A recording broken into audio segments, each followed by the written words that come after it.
Topic is tonsillectomy, chapter 94 in page 487. अच्छा, tonsillectomy क्या होता है? Simple removal of the tonsils is tonsillectomy. अब ये देखो, इंस्ट्रूमेंट्स पकड़े हुए हैं and then they are dissecting it out. यहाँ से इसको कंस्ट्रक्ट किया है ताकि ब्लीडिंग ना हो. यहाँ से डाइसेक्ट आउट कर लिया टॉन्सिल को. क्या इंडिकेशन होंगी आपके लिहाज से अगर टॉन्सिलेक्टमी करानी हो तो?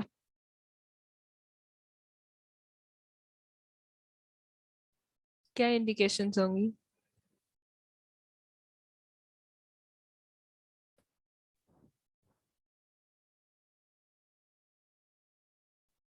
Respiratory obstruction is a good indication. और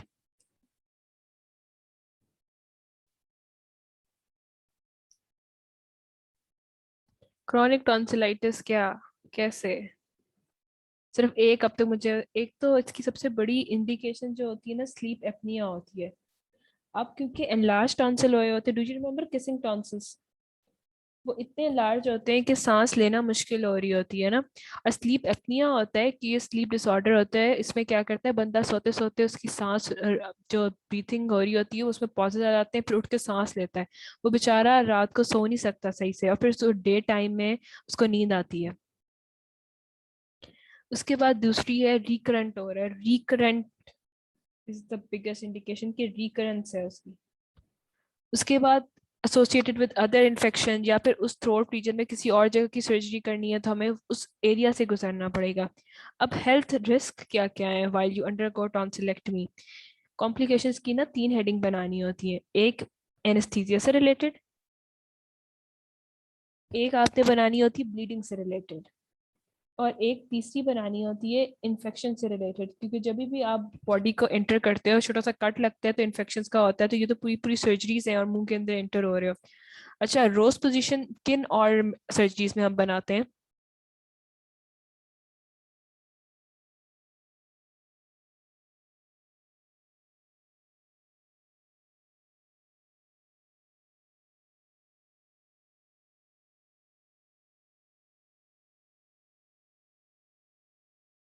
एक मैंने लिख दिया एडिनोइडेक्टमी, एक है टॉन्सिलेक्टमी, और foreign body removal. Very good.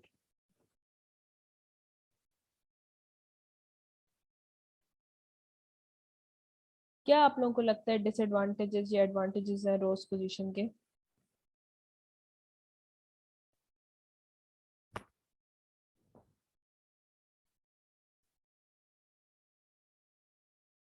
Yes, better access करता है और सर्जन को इतना परेशान भी नहीं पड़ता. मुंह खुला हुआ आराम से, मुंह खुला होता है, आराम से हो जाता है ऑपरेशन. अच्छा, ये जो होती है रोज पोजीशन टॉन्सिलेक्टमी के लिए होती है, एडिनोइडेक्टमी के लिए होती है. इसमें क्या था, शोल्डर्स के नीचे आपने क्या रखना था? एक सैंड बैग रखा है. शोल्डर्स के नीचे एक सैंड बैग रखा है और हेड के नीचे एक रिंग रखते हैं. ये रिंग देखा है जो बच्चों जिनका सर बनाने के लिए रखते हैं देसी पेरेंट्स? ये वो वाला रिंग होता है जो सर के नीचे रखते हैं और शोल्डर्स के नीचे सैंड बैग रखते हैं. अब इसका एडवांटेजेस क्या होते हैं इस पोजीशन के? ये ऑस्पी में आ सकती है पोजीशन बनी हुई है, उससे पूछ सकते हैं किन किन सर्जिकल प्रोसीजर्स में आप ईएनटी के में ये पोजीशन बनवाते हो. और इसका एडवांटेज क्या है? इसका एडवांटेज ये है कि कोई एस्पिरेशन नहीं होती ब्लड की या सिक्रीशन, एयरवे में कुछ भी नहीं जाता इससे ना. क्योंकि गर्दन को आपने उठाया हुआ है तो कुछ भी एस्पिरेट आउट नहीं कर रहा होता ना, अंदर लंग्स में नहीं जा रहा होता.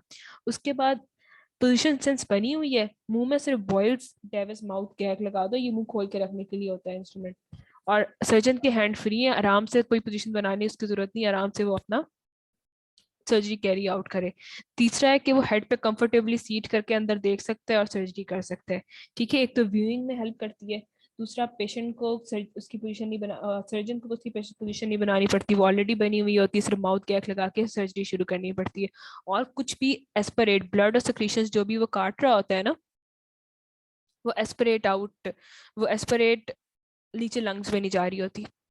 तो एस्पायरेशन, निमोनिया, एफिक्सिया वगैरह के चांसेस कम हो जाते हैं. अब बॉयल्स डेविस माउथ गैग, ये आपका आता है ऑस्पी में.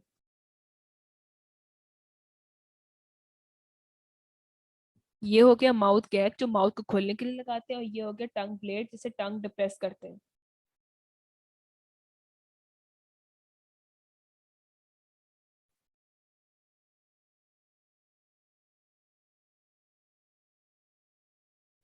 ठीक हो गया। और ये किन किन सर्जरीज में यूज होना है?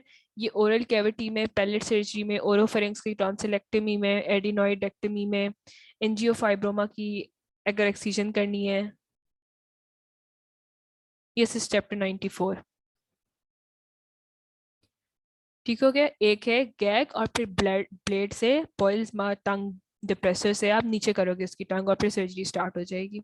ये देखो, बॉयल्स डेविस माउथ गैग लगाया हुआ उसने। और ये कौन सी पोजीशन बनाई हुई है?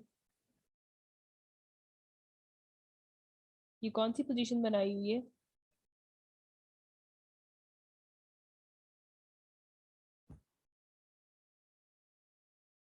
रोज पोजीशन बनाई हुई है। और सर्जन किस एंड पे बैठता है एडिनॉइड्स रिमूव करने या टॉन्सिल रिमूव करने? सर्जन किस एंड पे बैठता है? फुट एंड पे बैठता है? हेड एंड पे बैठता है आराम से। और देखो मुंह खुला हुआ है, नीचे टंग डिप्रेसर लगा हुआ है, माउथ गैग से माउथ खुला हुआ है, आराम से वो टॉन्सिल रिमूव करता है। और इससे इसके एडवांटेजेस क्या थे कि कुछ भी लंग्स में एस्पिरेट डॉग के नीचे नहीं जा रहा, लंग नमूनिया नहीं हो रहा, एस्फिक्सिया नहीं हो रहा। सर्जन आराम से कंफर्टेबली हेड पे बैठ के सर्जरी कर सकता है। ठीक है। उसके बाद एनेस्थीसिया कौन सा यूज होता है इधर? फॉर टॉन्सिलेक्टमी कौन सा एनेस्थीसिया होता है? ये एमसीक्यूज में पूछा जाता है। जीए यूज होता है। जीए में टॉन्सिलेक्टमी जीए में होती है, लोकल में नहीं होती।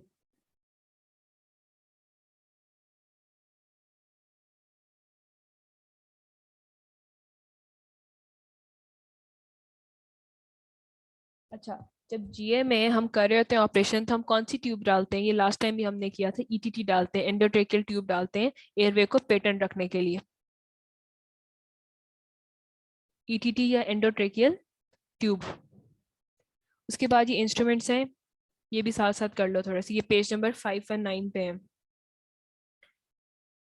अच्छा, ये इस तरह से है कि ये तो हो गए नंबर 1 पे किडनी ट्रे, इसमें सारे इंस्ट्रूमेंट्स पड़े होंगे।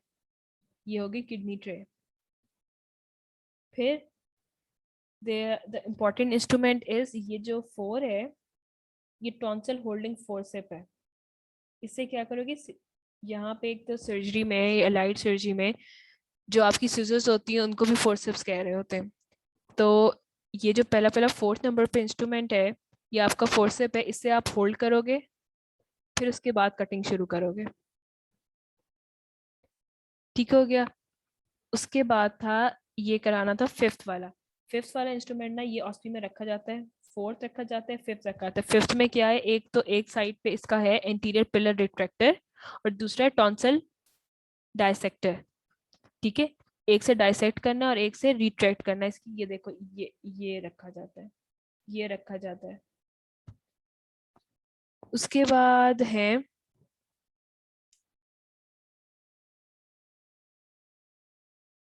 ये है ल्यूक्स फोर्सेप।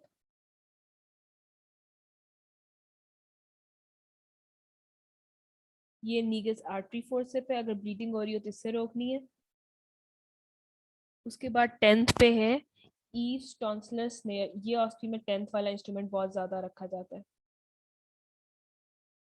और जो ईव्स है ना, टॉन्सिलेक्टमी स्नेयर, वो क्रश करने के लिए होता है और कट करने के लिए होता है पेडिकल, जब आप रिमूव कर रहे हो तो टॉन्सिल को बेड से। ठीक है, ईव्स टॉन्सिल स्नेयर किस लिए होता है? क्रश करने के लिए, कट करने के लिए, पेडिकल जहाँ से वो अटैच होता है। ठीक है, वाइल रिमूविंग द टॉन्सिल। और अच्छा, 12 इंस्ट्रूमेंट ये जो पड़ा हुआ है, ये किसी को पता है क्या चीज है?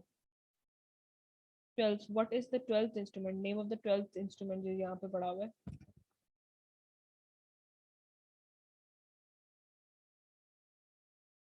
अच्छा, ये एक और तरह का माउथ गैग है और ये सिर्फ टंग सर्जरी के लिए यूज होता है।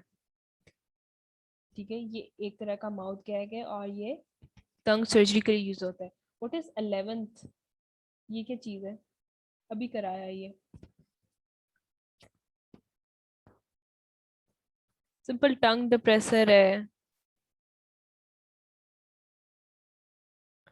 पोइल्स डेविस माउथ गैग है और उसके 3 साइज हैं, जितनी आपकी जैसी टंग होगी जितना माउथ होगा, तो सिंपल टंग डिप्रेसर्स है। इसको आप कहते हैं बॉयल्स डेविस माउथ गैग्स।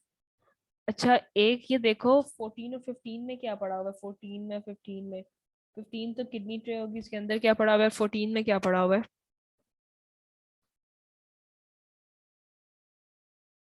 शाबाश, स्वैब्स पड़ी हुई हैं। इनसे क्या करोगे, पैकिंग करोगे जब सर्जरी खत्म हो जाएगी। तो 14 में पड़ा हुआ है टॉन्सिल स्वैब्स और 15 में पड़ा हुआ है नेजल पैक। इसको पैकिंग, क्योंकि ब्लीडिंग होगी, आपने सब कुछ पैक करके बाहर निकलना है। सिंपल, उसमें स्वैब्स और पैक पड़े हुए हैं। अब इंडिकेशंस क्या है? इंडिकेशन में आपके यूक्यू में सिंपल लिखवाया जाएगा कि एब्सोल्यूट इंडिकेशन बता दें और रिलेटिव इंडिकेशन बना दें, या आपने खुद भी हेडिंग्स बनानी होगी। अब एब्सोल्यूट हर हालत में कब करना है? जब एक साल में 7 टाइम्स होगा, ये इससे भी ज्यादा।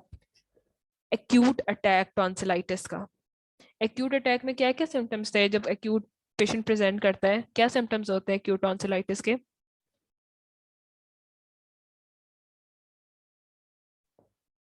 पेन होती है, सोर थ्रोट होता है, स्वेलुइंग में प्रॉब्लम होती है, यस फीवर था। तो ये 7 टाइम्स एक साल में पेशेंट प्रेजेंट कर रहा है, या फिर 2 सालों में 5 दफा, हर साल 2 सालों में 10 दफा, मतलब हर साल में 5 5 दफा, और हर साल में 3 दफा फॉर 3 इयर्स,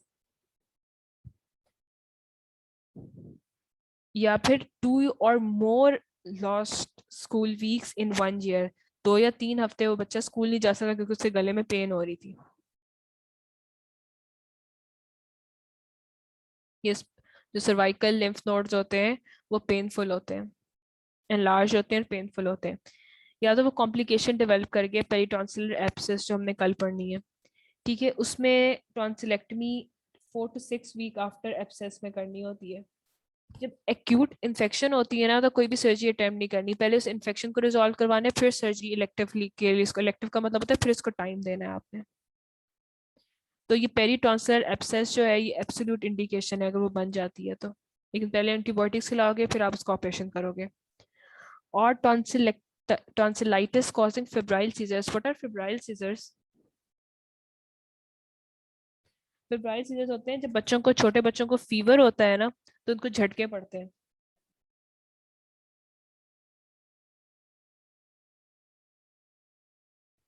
फीवर की वजह से फिट्स पड़ते हैं, तो उनमें भी करनी है आपने टॉन्सिलेक्टमी। उसके बाद हाइपरट्रोफी ऑफ द टॉन्सिल से क्या हो रहा है, एयरवे ऑब्स्ट्रक्शन हो रही है, स्लीप एपनिया हो रहा है। What is sleep apnoea? What is sleep apnoea?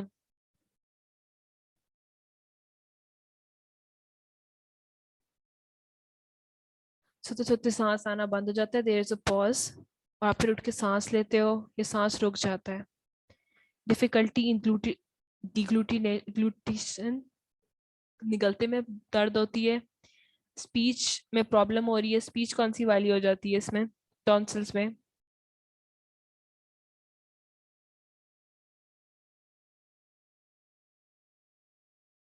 Tonsils में स्पीच को क्या होता है, हाइपोनेजल हो जाती है।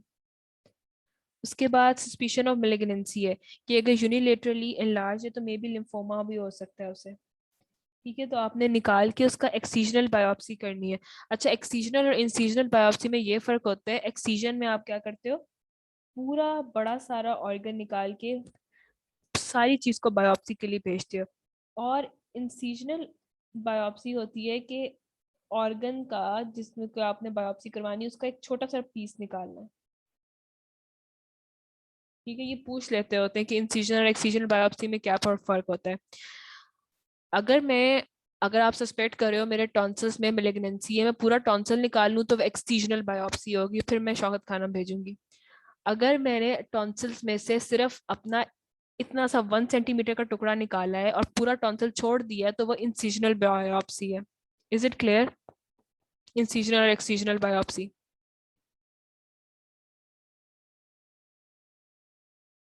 तो आप क्या करते हो, पूरा टॉन्सिल निकाल के फिर बायोप्सी के लिए भेजते हो जब आपको लिम्फोमा या मेलिग्नेंसी की सस्पिशन होती है। इज इट क्लियर और नॉट?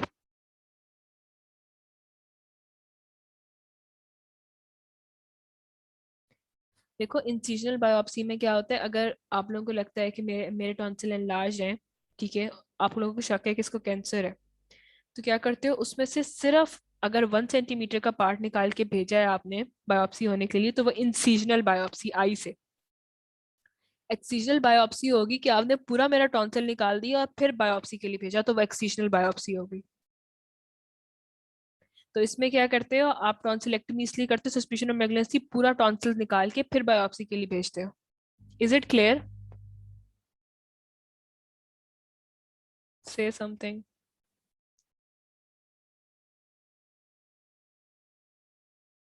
Please reply. अच्छा, इसको रिवाइज कर लेते हैं क्योंकि बहुत सारे बच्चों को एब्सोल्यूट इंडिकेशन में 1 साल में 7 दफा टॉन्सिलाइटिस होके आपके पास आए, ठीक है, थ्रोट की इन्फेक्शन होके आपके पास आए। फिर 2 सालों में हर साल 5-5 दफा उसको गले खराब हो। फिर 3 सालों में हर साल में 3-3 दफा खराब हो। या फिर 1 साल में वो 2 या 2 से ज्यादा हफ्ते बच्चा स्कूल ना जा सके गले खराब होने की वजह से, तो उसको टॉन्सिलेक्टमी करवा देनी चाहिए। पेरीटॉन्सिलर एब्सेस बन जाए तब भी करवा देनी चाहिए, लेकिन उसके लिए 4 to 6 वीक पहले एंटीबायोटिक से रिजॉल्व करवाओ। उसके बाद जो छोटे बच्चे होते हैं ना, उनको बुखार होता है तो फिट्स पड़ते हैं। अगर टॉन्सिलाइटिस की वजह से जो बुखार हुआ है उससे उसको झटके पड़ रहे हैं, तभी आपको टॉन्सिल्स को रिमूव करवाना पड़ेगा। उसके बाद इतने बड़े बड़े आपके टॉन्सिल्स हो गए कि सांस नहीं आती, निगलने में प्रॉब्लम होती है, स्पीच खराब होगी, तब भी आपको निकालना पड़ जाएगा। और अगर आपको लगता है कि वो मेलिग्नेंसी हो गई है आपके टॉन्सिल्स में, तो उनको पूरे के पूरे निकाल के बायोप्सी के लिए भेज दो।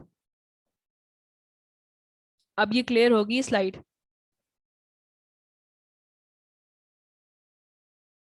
Is this slide clear?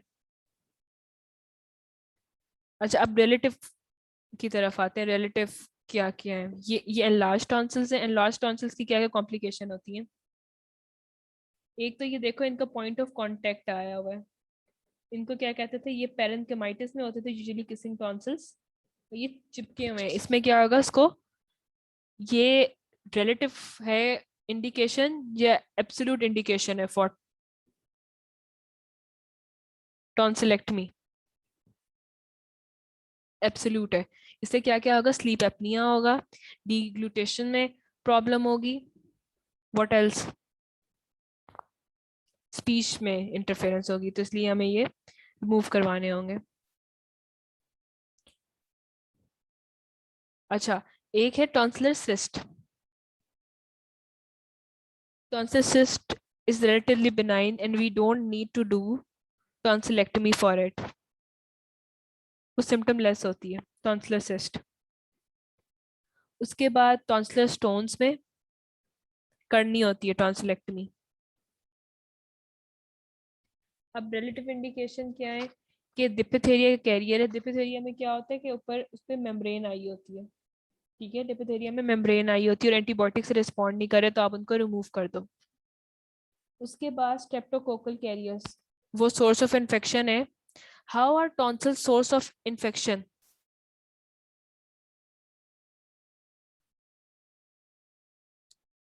Streptococcal की इन्फेक्शन हुई है, अगर आप लोगों को याद हो तो वो क्रिप्स थे। ये ऐसे करके टॉन्सिल बना होता है, अंदर ऐसे थे क्रिप्स। एक दफा अगर स्ट्रेप्टोकोकल वहां पे बैठ गया तो it is not cleansing out, it's not going away, you have to remove source of infection. वो बार बार इन्फेक्ट कर रहा है, और अगर हमें स्टेप इन्फेक्शन को ट्रीट नहीं करती तो व्हाट विल हैपन? यस, फिर फाइब्राइड टिश्यू कवरेज देता है। What will happen? Yes, bacteraemia, endocarditis था, और मैंने स्टेप इन्फेक्शन को ट्रीट नहीं किया, व्हाट हैपेंस? रूमेटिक फीवर हो गया, very good, what else? Endocarditis, rheumatic fever.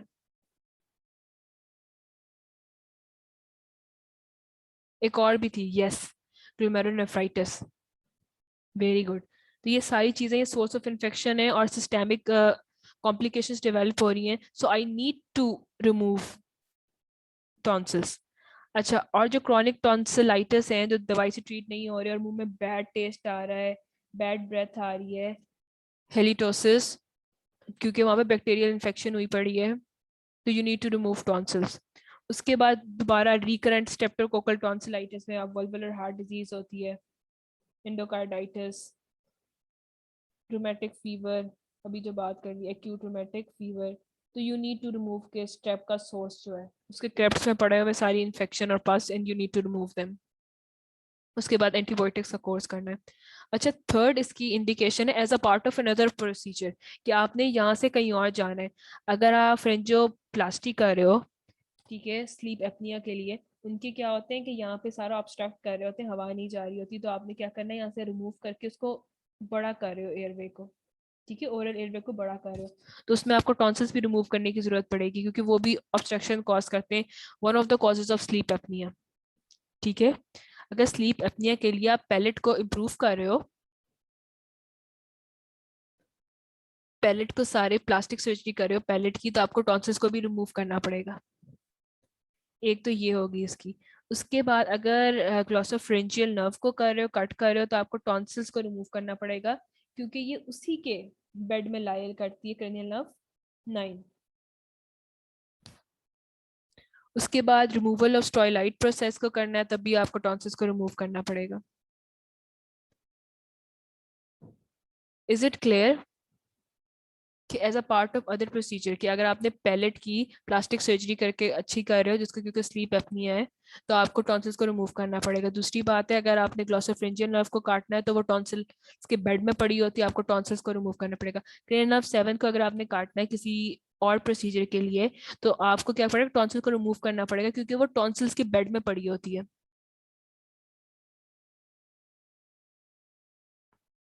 मैंने तो रिलेटिव करा दी हैं as a part of other procedure, और रिलेटिव कंटेंट, रिलेटिव इंडिकेशंस थी कि डिप्थेरिया के कैरियर, उनमें मेम्ब्रेन पड़ी होगी, स्टेप्टोकोकल कैरियर्स को आपने रिमूव करना है, क्योंकि वो एंडोकार्डाइटिस एक्यूट रूमेटिक फीवर करा रहा है।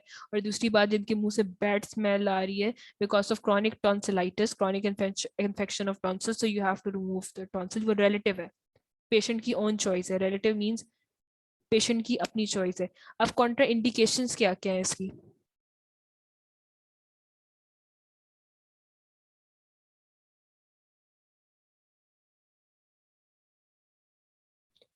ग्लोसोफ्रेंजियल nerve is cranial nerve 9।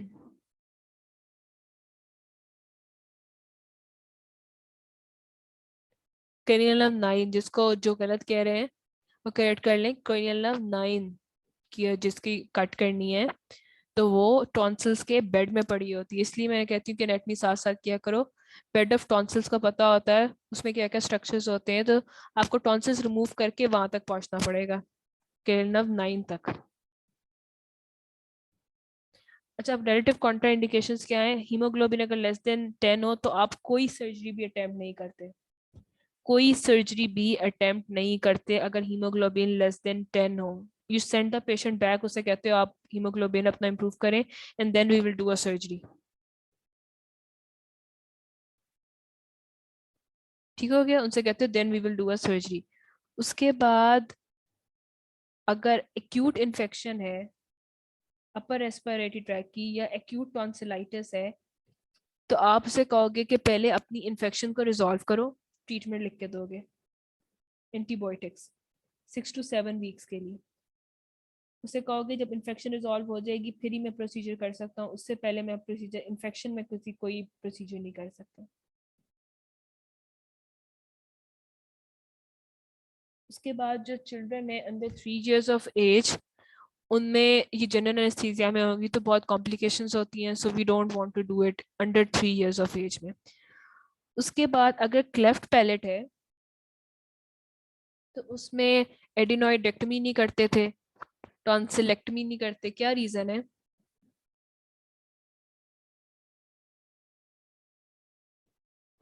Last time जब एडिनोइडेक्टमी के इंडिकेशन और कॉन्ट्रा इंडिकेशन पढ़ाई थी, तो उसमें कहा था जिनके तालू जो होते हैं खुले होते हैं, पैलेट खुली हुई होती है, उसमें हम नहीं करते थे अटेम्प्ट। क्यों नहीं करते थे? वेलोफ्रेंजियल जो थी इंसफिशियंसी थी उसमें, उनमें आवाज की क्वालिटी चेंज हो जाएगी, और हवा, उनके तो ऑलरेडी खुला हुआ है। उसके बाद अगर ब्लीडिंग डिसऑर्डर है, बिल्कुल नहीं काटना उनको। उनको तो जरा सा इंसिजन भी लगाते हैं तो उनकी इतनी ब्लीडिंग होती है, और कौन मैनेज करेगा, they will die of bleeding, so we can not attempt. ये चेक कैसे करेंगे किसी को ब्लीडिंग डिसऑर्डर है? क्या टेस्ट कराऊं मैं?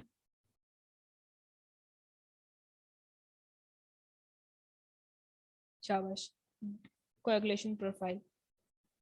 मैंने इन्फेक्शन देखने के लिए क्या टेस्ट करवाने?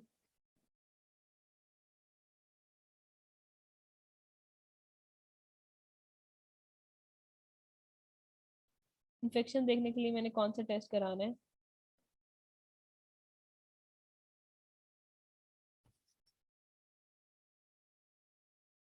सीबीसी कराना है मैंने। अच्छा, और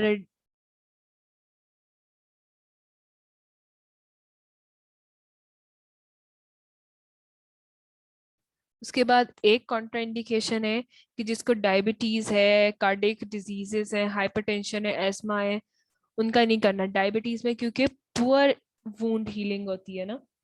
ठीक है, आप इसमें ब्लड शुगर लेवल्स कराओगे। और कार्डिक डिजीज में क्योंकि जीए में होना है ना, तो ईसीजी करते हैं जनरल एनेस्थीसिया में। और जिनकी ईसीजी अच्छी नहीं आती उनको हम जनरल एनेस्थीसिया नहीं देते, क्योंकि आपका हार्ट अटैक आ सकते हैं ड्यूरिंग एनेस्थीसिया, तो इनको क्लियरेंस ही नहीं मिलती एनेस्थीसिया की। उसके बाद ड्यूरिंग मेंसेस, ये बच्चे बहुत पूछते हैं और दूसरा आपके टीचर से पूछते हैं, मेंसेस ड्यूरिंग मेंसेस में आपको ऑलरेडी ब्लड लॉस हो रहा है, ठीक है, ऊपर पहली कॉन्ट्राइंडिकेशन थी यस एनीमिया, पहली इंडिकेशन थी हीमोग्लोबिन जिसका काम है उसको हमने नहीं अटेम्प्ट करना, तो आपने ड्यूरिंग मेंसेस नहीं करनी टॉन्सिलेक्टमी।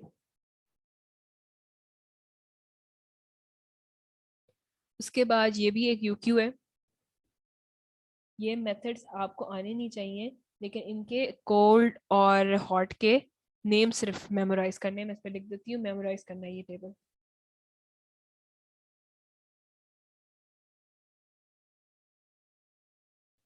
कोल्ड मेथड का मतलब है इट डजंट यूज हीट। और ये डाइसेक्शन एंड स्केयर, वो जो अभी स्नेयर, जो ईव्स स्नेयर दिखाया है उससे। ग्लूटियन मेथड, इंट्राकैप मेथड मैं दिखाती हूँ कैसे होता है इंट्राकैप टॉन्सिलेक्टमी। हार्मोनिक स्कैल्पल, इसमें अल्ट्रासाउंड यूज करते हैं, प्लाज्मा मेडिएटेड कोबुलेशन, और क्रायो, क्रायो का मतलब भी फ्रीजिंग होती है, freezing cryo surgical technique. Hot में क्या करते हैं, इलेक्ट्रोकॉटरी करते हो। मैं आप लोग को एक वीडियो भेजी थी जिसमें वो सारा जला रहा है और फिर उसको सक्शन आउट कर रहा है ड्यू टू इन्फेक्शन। अच्छा, इलेक्ट्रो हॉट मेथड में, हॉट मेथड की वीडियो देखी है आपने, इलेक्ट्रोकॉटरी?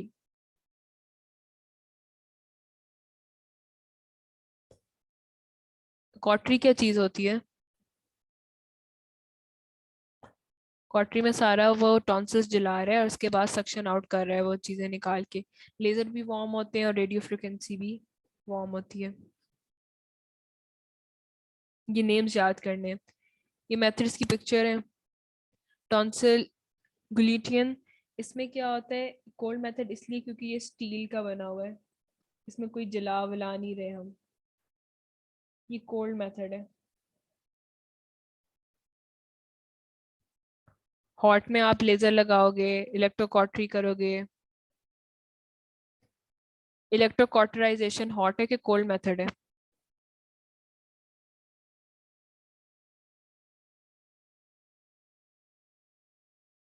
यस, ये हॉट मेथड है because you are burning it. अब देखो,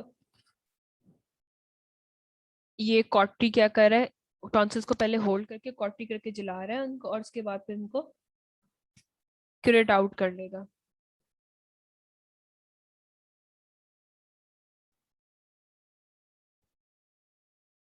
उसके बाद laser tonsillectomy, is it a hot और कोल्ड मेथड?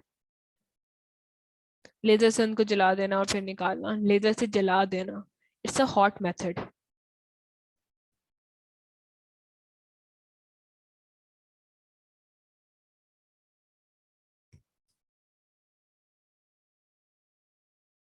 अच्छा, intracapsular tonsillectomy, which method is this, hot और कोल्ड?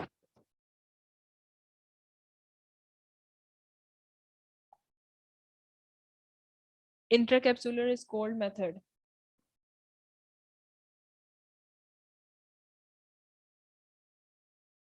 अभी इंट्राकैप्सुलर एक्स्ट्रा कैप्सुलर समझाती हूँ कैसे है और क्या है। देखो, ये टॉन्सिल्स पड़े हुए, ये हम साइड व्यू से देख रहे हैं।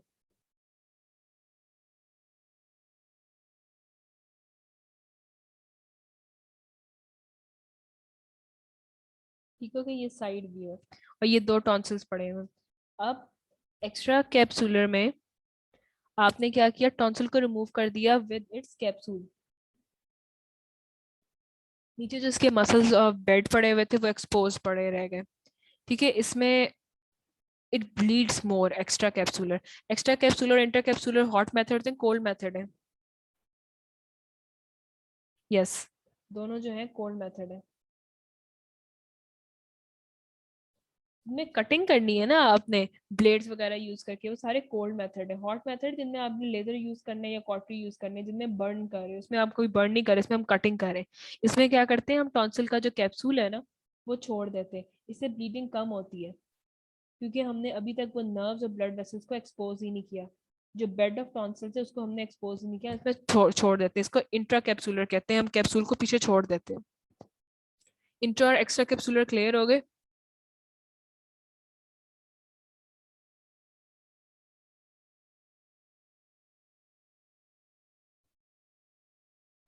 उसके बाद ये माइक्रो डिब्राइडर टिप्स हैं to burn them. Harmonic scalpel knife, ये कोल्ड मेथड है हॉट मेथड है?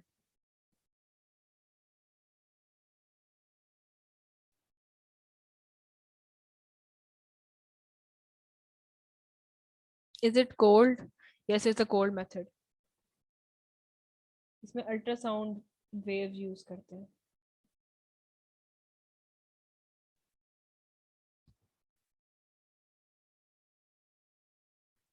उसके बाद coblator wand, is it a hot method और cold method?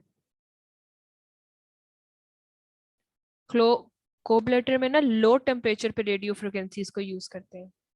Late me write this.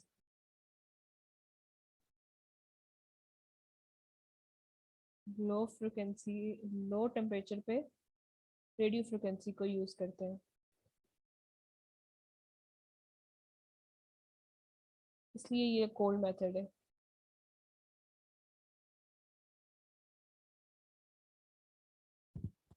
Hemant, अब अपना प्लीज कैमरा ऑफ कर दो।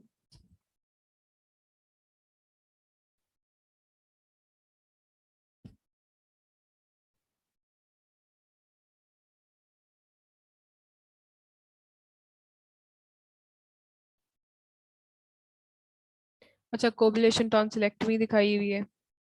कोबुलेशन में कौन सी रेडियो फ्रिक्वेंसी को यूज करते हैं? लो टेम्परेचर में। उसके बाद डे 1 आफ्टर टॉन्सिलेक्टमी, ये देखो आपको लग रहा है जला हुआ है या कटा हुआ है? ये देखो, रेमिनेंट्स नजर आ रहे हैं, हॉलो स्पेस बनी हुई है।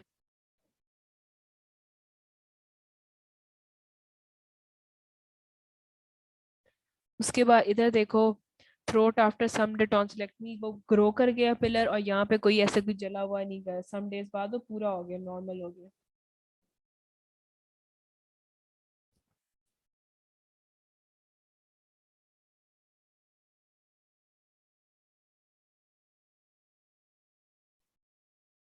अच्छा, अब कॉम्प्लिकेशन इमीडिएट है और डिलेड है।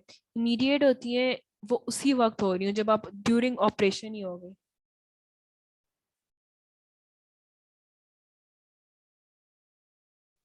ड्यूरिंग ऑपरेशन, ये फौरन ऑपरेशन के बाद। अब ड्यूरिंग ऑपरेशन क्या हुआ, प्राइमरी हेमरेज हो गया, आपने कोई ब्लड वेसल काट दी करते करते, या आपने टॉन्सिलर पिलर, यूवला, टंग, सुपीरियर कॉन्स्ट्रिक्टर मसल कहाँ होता है? ये टॉन्सिल, जो टॉन्सिल बेड होता है ना उसमें होता है ये। आपने इनमें से किसी को कट कर दिया, टीथ को जोर से इंस्ट्रूमेंट मार दिया, वहां से ब्लीडिंग शुरू हो गई, या ब्लड एस्पिरेट कर गया, या चोट लगी फेस को, फेशियल एडीमा हो गया, डिलेड होगा। कुछ दिनों बाद इन्फेक्शन हो गई, लंग कॉम्प्लिकेशंस हो गई, कोई स्कार्स पड़ गए थे सॉफ्ट पैलेट और पिलर्स पे, टॉन्सिलर रेमिनेंट रह गए। ये क्या मतलब है? जब आप टॉन्सिल क्लीन कर रहे थे, कट कर रहे थे, तो आपने पूरी तरह कट नहीं किया, वहां पे छोड़ दिया, और 1 in 20 चांस होता है रिकरेंस का कि वो दोबारा रीग्रो कर जाए। और हाइपरट्रोफी ऑफ लिंगुअल टॉन्सिल, अब दूसरे टॉन्सिल ना, इन्फेक्शन बॉडी की आपने रिजॉल्व की नहीं थी पहले, क्योंकि टॉन्सिल्स तब ग्रो करते हैं, लिम्फोइड टिश्यू है ना डब्ल्यू बी सीज में, बी सेल्स और टी सेल ग्रो कर रहे होते हैं ना, आपने इन्फेक्शन रिजॉल्व नहीं की थी, तो आप दूसरे लिंगल टॉन्सिल में, वर्ल्डर आई रिंग में कौन कौन से थे 4 टिश्यूज?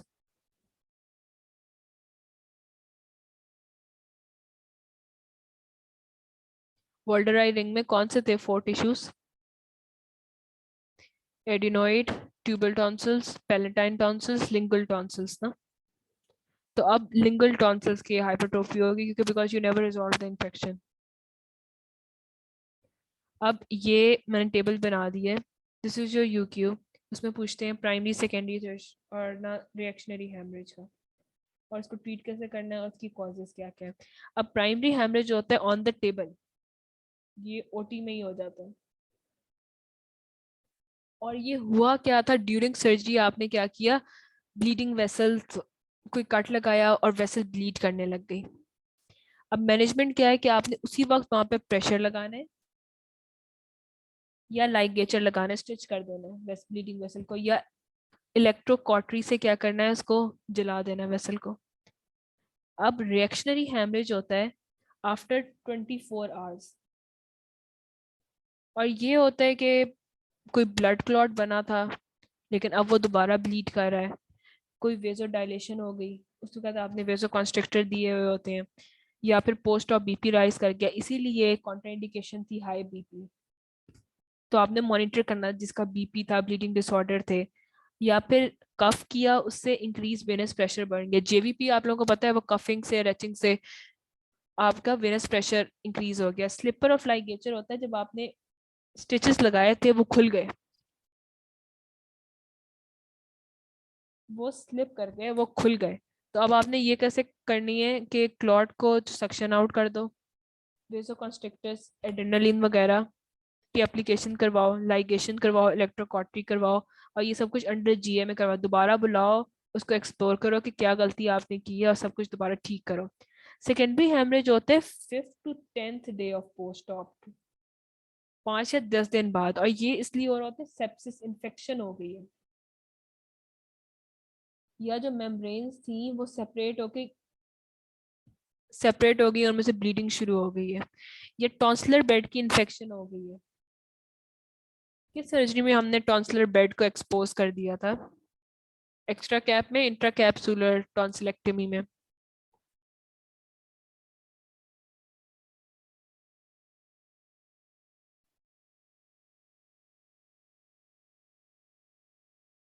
एक्स्ट्रा में हमने एक्सपोज कर दिया था ना, तो उसमें जिसका एक्सपोज पड़ा था टॉन्सिलर बेड, उसमें इन्फेक्शन हो सकती है, ब्लीडिंग हो सकती है बाद में। यस, हो सकती है। अच्छा, सिंस इसकी कॉज सेकेंडरी हेमरेज की कॉज जो है ना वो इन्फेक्शन है, तो आप एंटीबायोटिक से ट्रीट करोगे और एक और इंजेक्शन ट्रांसमीन दोगे ब्लीडिंग को स्टॉप करने के लिए।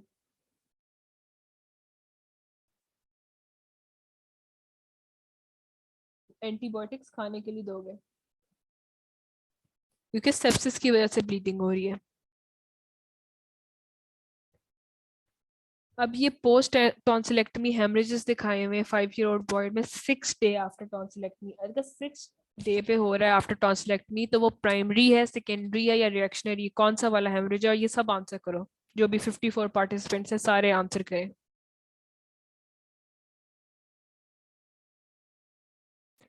यार रिएक्शनरी 24 आवर्स में होता है, क्या कर रहे हो, जो रिएक्शनरी वाले हैं वो सारे गलत बोल रहे हैं। ये सेकेंडरी हेमरेज है, 10th to 5th to 10th post op day में, ये सेकेंडरी है। रिएक्शनरी तो 24 आवर्स में हो जाता है। रिएक्शनरी की कॉजेज क्या क्या है,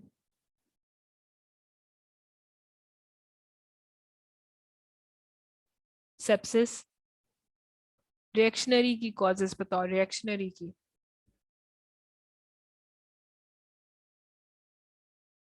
देखो रिएक्शनरी की कॉजेज हैं formation of blood clot, vasodilation of blood vessel, क्योंकि उस वक्त आपने वेजो कॉन्स्ट्रिक्टर दिए हुए होते हैं।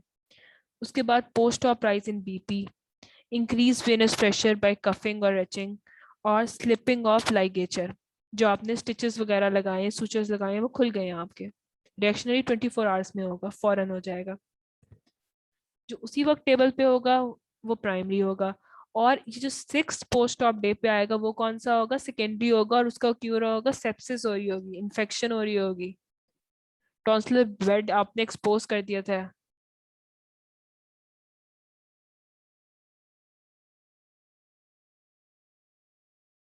तो अब ब्लीडिंग उसने लिखा हुआ इलेक्ट्रोकॉटरी से स्टॉप की गई बुला के।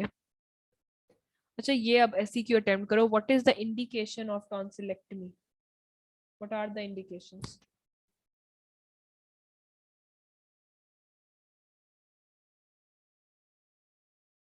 एब्सोल्यूट होती है, रिलेटिव होती है, और as a part of other operation. Absolute, दो एब्सोल्यूट इंडिकेशंस क्या क्या चीजें हैं? एक तो है कि एक साल में 7 दफा हो, या 2 साल में 5-5 दफा हो, या 3 साल में 3-3 एपिसोड हो, या बच्चा 2 से ज्यादा हफ्ते मिस करे। ठीक होगी पहली, ये सबसे पहली तो ये लिखनी है, यस। टॉन्सिलाइटिस की वजह से फिब्राइल सीजर्स हो रहे हो, और पेरिटॉन्सिलर एब्सेस हो, चांसेस ऑफ मेलिग्नेंसी हो। और उसके बाद आ जाओ रिलेटिव पे। रिलेटिव पे क्या है? स्टेप हो, डिप्थेरिया की इन्फेक्शन हो, उनका हब बना हुआ हो आपका गला, तो यू हैव टू रिमूव, क्योंकि आपको कॉम्प्लिकेशंस हो रही हैं, एंडोकार्टाइटिस, एक्यूट रूमेटिक फीवर। उसके बाद as a part of other operation, आपने जब स्लीप एपनिया के लिए प्लास्टिक सर्जरी करनी हो पैलेट की, तब आपको रिमूव करने की जरूरत है। किसी को बैड ब्रेथ आ रही हो तब रिमूव करने की जरूरत है। स्टेरॉइड स्टाइलॉइड प्रोसेस को रिमूव करने के लिए ग्लोसोफेरिंजियल नर्व, क्योंकि वो बेड में लाई करती है। यस। अच्छा, what is the management of primary, secondary and reactionary haemorrhage? इसमें आप लोग अपनी पास्ट पेपर्स की बुक में जो टेबल मैंने बना के दिया है वो ड्रॉ कर लेना, मैनेजमेंट भी और कॉज भी। अच्छा, इसके बाद ये क्वेश्चन देखो, a child 8 years of age is brought to emergency with bleeding from mouth and pain during swallowing. Child looks pale, pulse is 120 per minute, temperature is 102 Fahrenheit. He had undergone tonsillectomy operation 5 days ago. अब बताओ इसका क्या diagnosis है?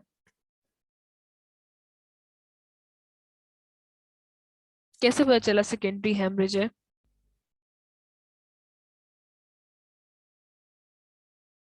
शाबाश, 5 days से। लेकिन और भी चीजें हैं।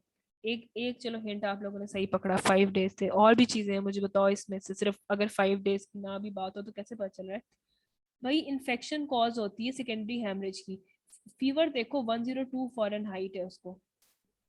पल्स देखो उसकी कितनी राइज की हुई है, सेप्सिस है इसकी कॉज।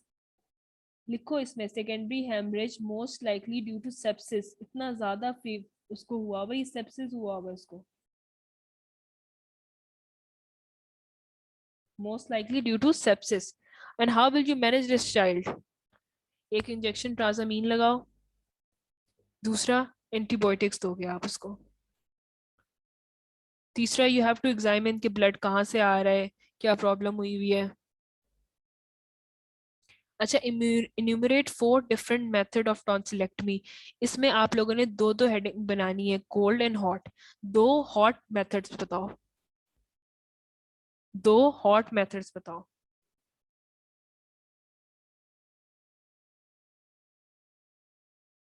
या इलेक्ट्रोकॉटरी, वेरी गुड। और लेजर कर लो, इतना आसान तो है याद करना। और cold method, simple dissection, intra cap, extra capsular, cryo, very good, cryo surgery.